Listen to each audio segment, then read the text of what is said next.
Magandang araw mga panalig! Naranasan nyo na po bang maligo sa isang natural spring? Abay kung hindi pa, panoorin nyo ang videong ito. Let's go! Nagpunta nga pala kami mga panalig sa Bato Springs Resort dahil seminary staff outing. So ang aming mga seminary staff, driver, kitchen, yung mga nasa office, abay nagkaroon sila ng banding at dito nga kami nagpunta. Ipapakita ko sa inyo mga panalig, napakaganda ng lugar na ito. Alam nyo ba na sa halagang 200 pesos ay pwede na kayong pumasok dito at pwede na kayong maligo sa hanggat gusto ninyo. Pero sinasabi ko sa inyo mga panalig, dahil ito ay natural spring ay talagang napakalamig. So kitang-kita nyo naman mga panalig, enjoy na enjoy kami at napakaganda, napakaraming tao dito kasi talaga namang dinudumog ito. Mind you mga panalig, weekdays pa yan ha, hindi pa yan weekends, lalo na kung Sabado o Linggo ito, napakaraming mga tao. Mga panalig, bukod sa natural spring na narito, meron ding swimming pool, hindi ko na lamang na-videohan.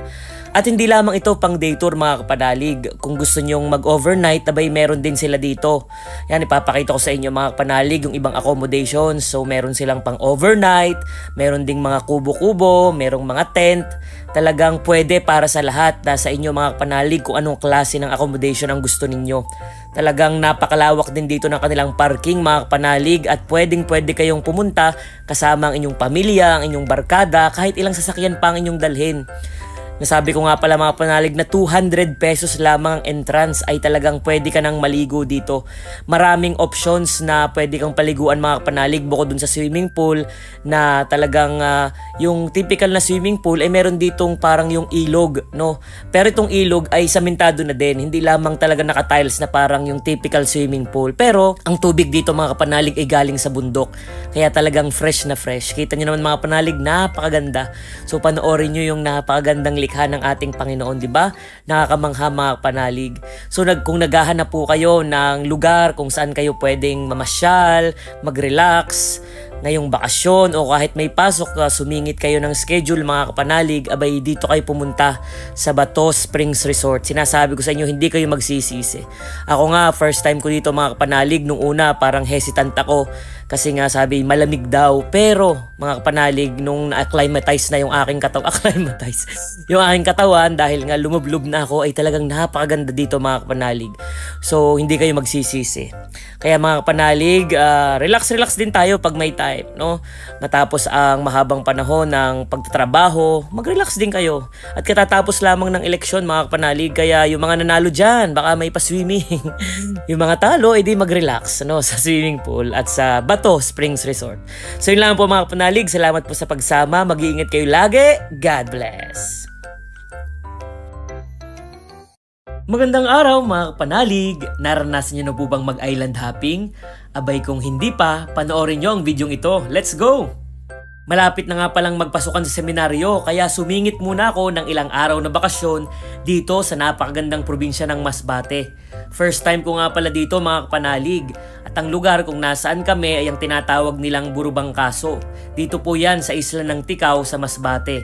At kung inyong makita mga kapanalig, talagang napakaganda. Ang ganda ng dagat at meron pang rock formation. At ipapakita ko kung paano kami nakarating dito.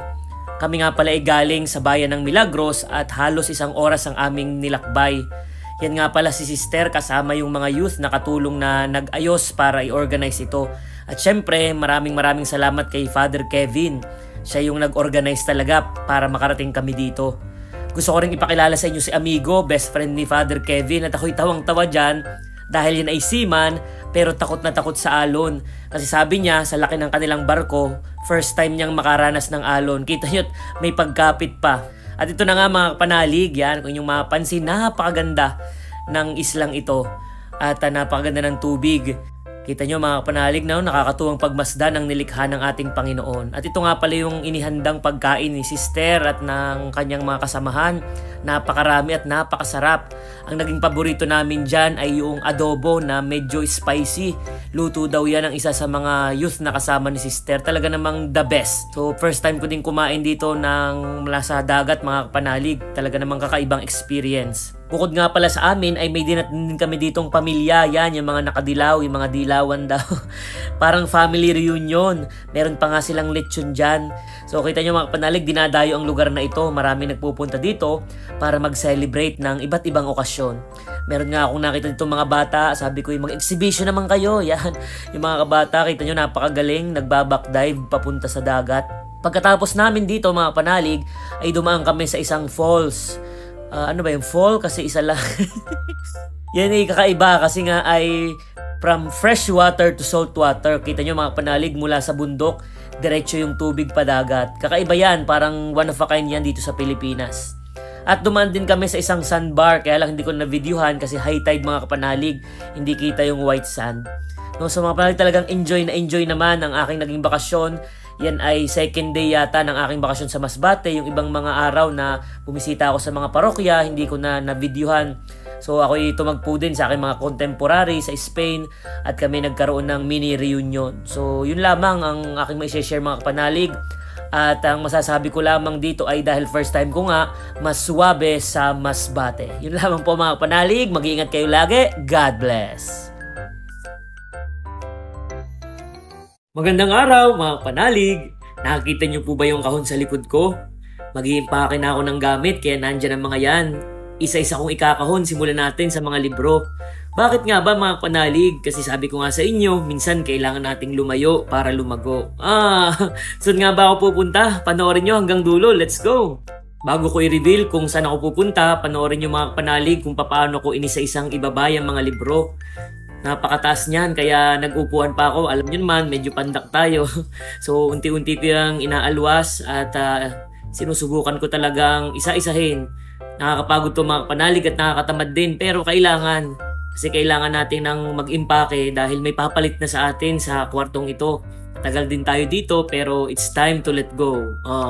So ipapakita ko sa inyo mga panalig yung mga ilang libro. Yan, kita nyo, may Greek. Ito nga pala ay mga book-binded. Yan, merong Latin. Isimusimulan ko dun sa mga language courses. So kita nyo, may Spanish. Mga panalig, meron din nga pala ako ng handbook para sa mga empleyado. Kasi ako'y procurator din kaya dapat alam ko yung mga rules. Yan, meron din tayong German at Italian. So mga panalig, unti-unti kong pinupuno yung kahon. At kita nyo, medyo puno na.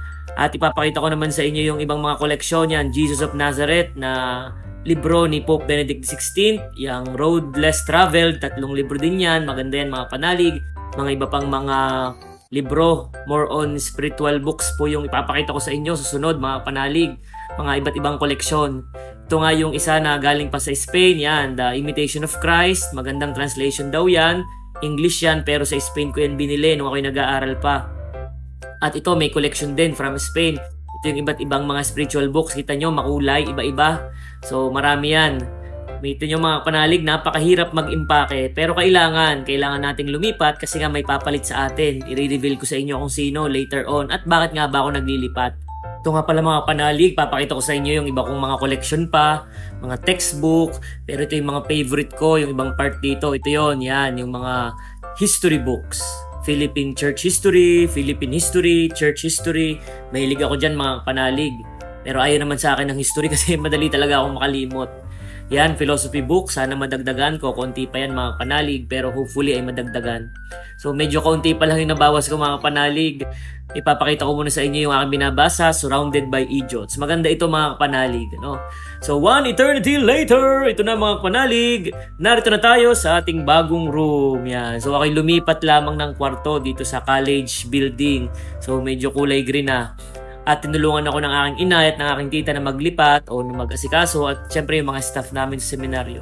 Mga panalig, i-reveal ko sa inyo sa isunod na vlog bakit nga ba ako lumipat ng kwarto. Yun lamang, God bless!